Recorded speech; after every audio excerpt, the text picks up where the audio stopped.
Assalamualaikum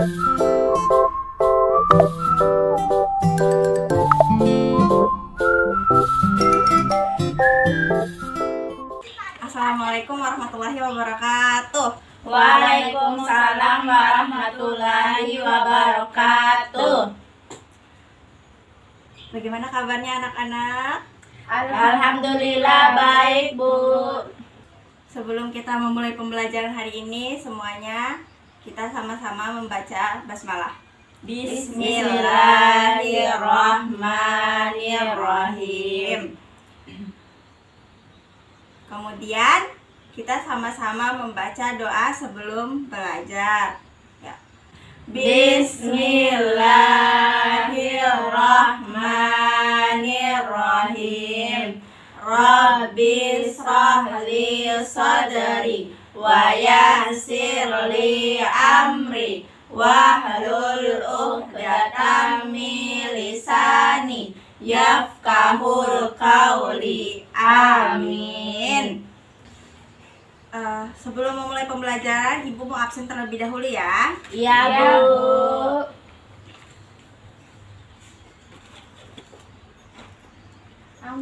Itu.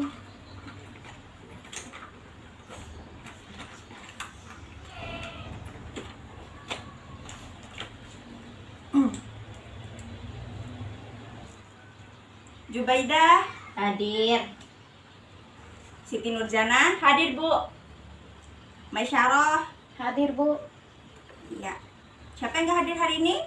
Muhammad Thayyib, Bu. Oh iya, keterangannya apa ya? Sakit. Sakit. Oke. Baik. Nah, sebelum kita memulai materi, Ibu Guru mau tanya, semuanya semangat tidak belajar hari ini? Semangat. Nah, biar lebih semangat, Ibu mau kasih yel-yel semangat belajar. Yel-yelnya begini ya, kalau Ibu Guru bilang, semangat belajarnya mana? Semangat, semangat, juara. Gitu ya? Iya, Semangat. Bu. Ya. Ibu Guru mulai ya. Iya. Semangat belajarnya mana? Semangat, semangat, juara. Iya, pintar semuanya. Tepuk tangan. Hari ini kita akan belajar tentang meyakini Nabi Muhammad SAW adalah utusan Allah Subhanahu wa Ta'ala. Ini materi kita hari ini ya. Ya. Semuanya tahu tidak rukun iman ada berapa? 6. Ya. Nah, kita hari ini akan membahas tentang rukun iman yang keempat, yakni iman kepada Nabi dan Rasul. Kita akan membahas tentang hal ini. Makna iman kepada Nabi dan Rasul ini adalah kita mempercayai dan meyakini bahwa Nabi dan Rasul itu adalah utusan Allah Subhanahu wa Ta'ala, yang diutus oleh Allah dan diperintahkan oleh Allah untuk menyebarkan agama Allah Subhanahu wa Ta'ala di muka bumi. Jika kita percaya kepada Nabi dan Rasul, maka kita juga harus mempercayai apa-apa yang diajarkan oleh Nabi dan Rasul, baik itu dari lisan maupun perbuatannya. Siapa yang tahu Nabi atau Rasul yang terakhir diutus oleh Allah Subhanahu wa Ta'ala di muka bumi? Saya, Bu. Coba Jubaidah, apa jawabannya? Nabi Muhammad Sallallahu alaihi wasallam. Pintar. Nabi Muhammad adalah Nabi Allah yang terakhir diutus di muka bumi ini. Makanya Nabi Muhammad disebut sebagai Nabi akhir zaman. Nah, berarti kita hari ini akan membahas tentang Nabi Muhammad SAW ya. Ya. Yang selanjutnya Ibu Guru akan menceritakan sejarah singkat diutusnya Nabi Muhammad SAW. Dengarkan ya. Iya, Bu.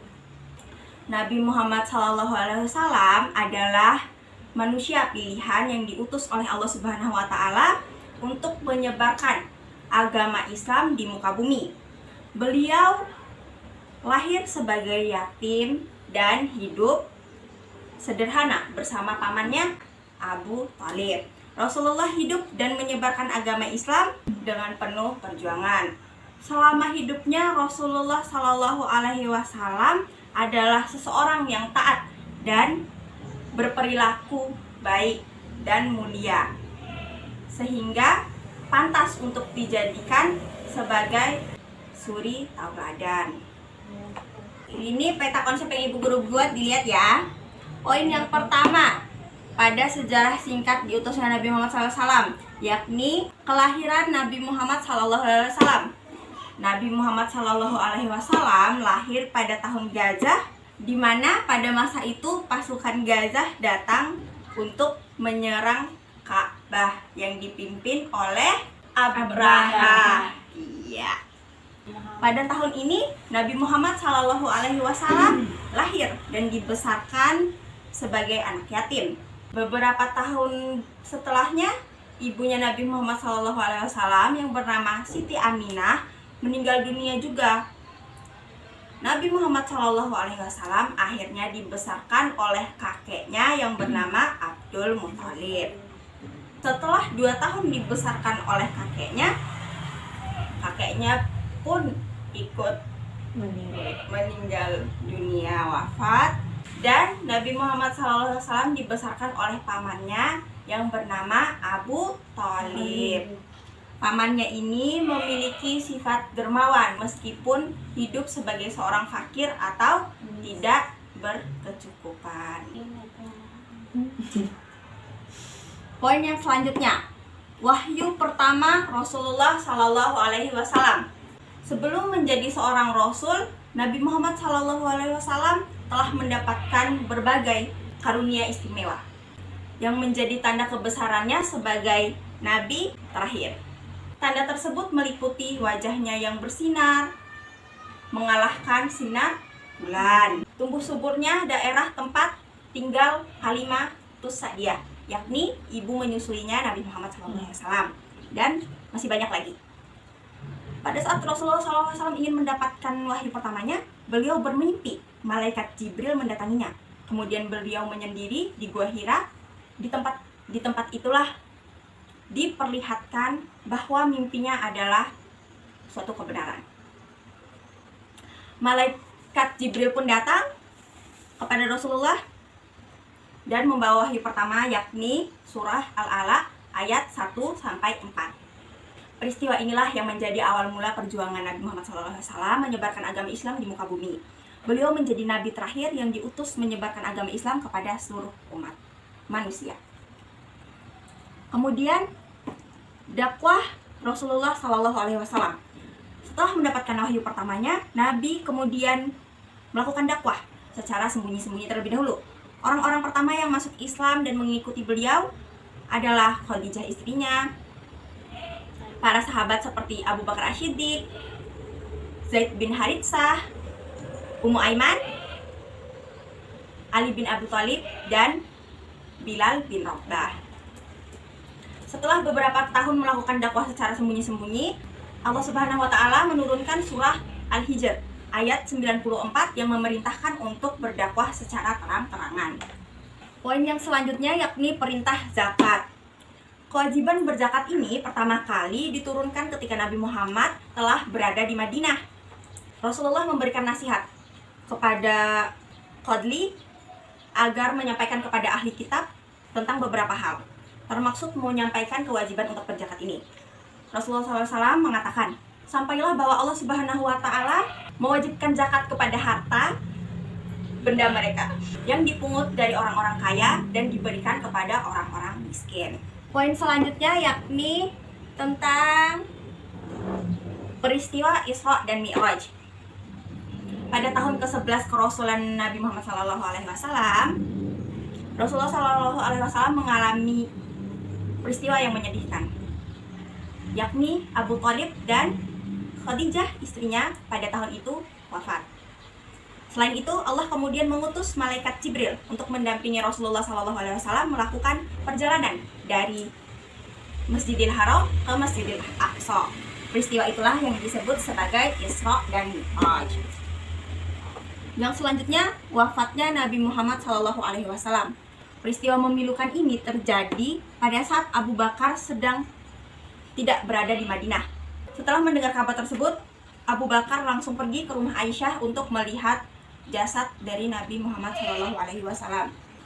Dan pada saat itu Abu Bakar membacakan ayat pada surah Az-Zumar ayat 30 yang artinya sesungguhnya kamu akan mati dan sesungguhnya mereka akan mati pula. Nah, itu cerita sejarah singkat diutusnya Nabi Muhammad SAW.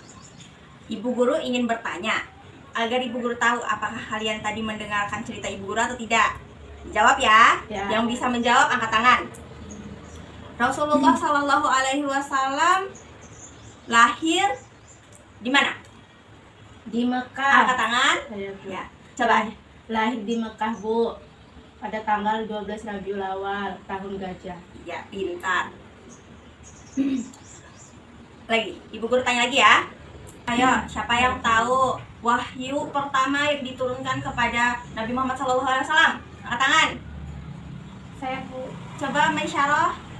surat Al-Alaq ayat 1 sampai 5 Bu. Iya, pintar benar. Berarti semuanya mendengarkan ya apa yang ibu ceritakan tadi ya. Iya, Bu. Dari cerita tadi, ajaran yang dibawa dan disebarkan oleh Nabi Muhammad SAW adalah ajaran agama Islam. Kemudian, karena kita di sini membahas tentang meyakini Nabi Muhammad SAW adalah utusan Allah Subhanahu Wa Taala, berarti kita juga harus meyakini apa-apa yang dilakukan oleh Nabi Muhammad SAW. Makanya kita membahas tentang sunnah-sunnah Nabi Muhammad SAW. Kita mengerjakan sunnah dari Nabi Muhammad SAW sebagai bukti cinta kita kepada Nabi Muhammad SAW. Sunnah ini, jika kita tidak melakukannya, kita tidak akan mendapatkan dosa. Tetapi apabila kita melakukannya, pahala yang berlimpah untuk kita. Nah, ini ada beberapa sunnah yang biasa dikerjakan oleh Nabi Muhammad SAW. Yang pertama, sholat tahajud. Yang kedua, membaca Quran dengan terjemahannya. Yang ketiga, memakmurkan masjid. Yang keempat, sholat duha. Yang kelima, bersedekah. Yang keenam, menjaga wudhu. Yang ketujuh, amalkan istighfar setiap saat. Nah, dari sunnah-sunnah ini, ada yang tidak diketahui sebelumnya? Ayo, coba Siti apa? Bagaimana maksudnya memakmurkan masjid? Memakmurkan masjid ini maksudnya kita harus senantiasa meramaikan masjid. Kita harus memenuhi masjid dengan amal-amal soleh, seperti kita sholat, mengaji, sholat berjamaah di masjid, ya, majelis taklim, keagamaan, ya seperti itu. Ibu guru ada pertanyaan. Dari sunnah-sunnah yang ada di sini, yang mana yang biasa kalian temui atau yang kalian lakukan dalam kehidupan sehari-hari, yang kalian amalkan? Siapa yang pernah mengamalkan sunnah-sunnah Nabi Muhammad SAW dalam kehidupan? Ayo, Bu. Ya, coba dari Maisyarah. Apa yang biasanya Maisyarah lakukan? Yang pertama sholat tahajud, membaca Al-Quran dengan terjemahannya, itu saja Bu. Oh iya, pintar ya. Ya. Masya Allah, solehah anak ibu guru, biasa sholat tahajud. Ya, Bu. Coba, Jubaidah, biasa melakukan apa? Ibu, tapi saya sholat tahajud itu sekali-sekali, Bu.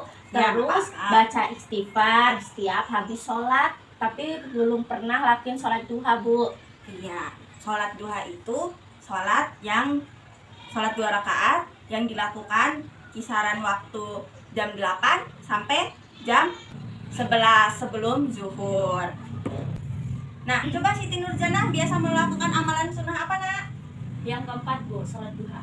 Sholat duha. Nah, nanti kapan-kapan Jubaidah diajakin ya sholat duha bersama ya. Iya, Bu. Iya Bu. Nah, yang terakhir, pembahasan kita yang terakhir, ibrah diutusnya Nabi Muhammad SAW. Ibrah ini adalah hikmah. Ibrah yang pertama ada pada Quran surah An-Nahl ayat 36, yakni mengajak manusia kepada menyembah Allah Subhanahu wa Ta'ala saja dan melarang menyembah kepada selain Allah.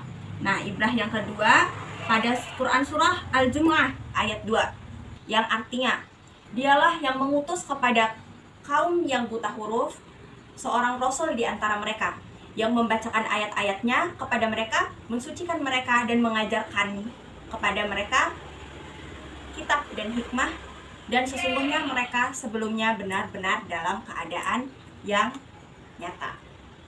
Yang ketiga, ada pada Quran surah Al-Hajj ayat 49 sampai 51, yakni menjelaskan tentang kondisi manusia setelah sampai kepada Rabb mereka pada hari kiamat. Rasul dan Nabi diutuskan mereka menyampaikan seperti apa keadaan nanti setelah hari kiamat kepada kaum-kaumnya. Ya, Bu. Yang selanjutnya ada pada Quran surah An-Nisa ayat 165, yakni tentang mendirikan hujjah kepada manusia. Yang terakhir ada pada Quran surah Al-Anbiya ayat 107, yang artinya adalah kami mengutus kamu melainkan untuk menjadi rahmat bagi semesta alam. Nah, Ibu Guru ada tugas ya, sedikit ya, tidak apa-apa? Ya. Ibu Guru bagikan kertas. Semuanya buat peta konsep tentang materi kita hari ini ya. Iya. Kreatif mungkin. Ya. Ini Ibu bagikan kertas ya, untuk menggambar peta konsep materi kita hari ini. Dibuat sekreatif mungkin ya, kalian kembangkan sendiri.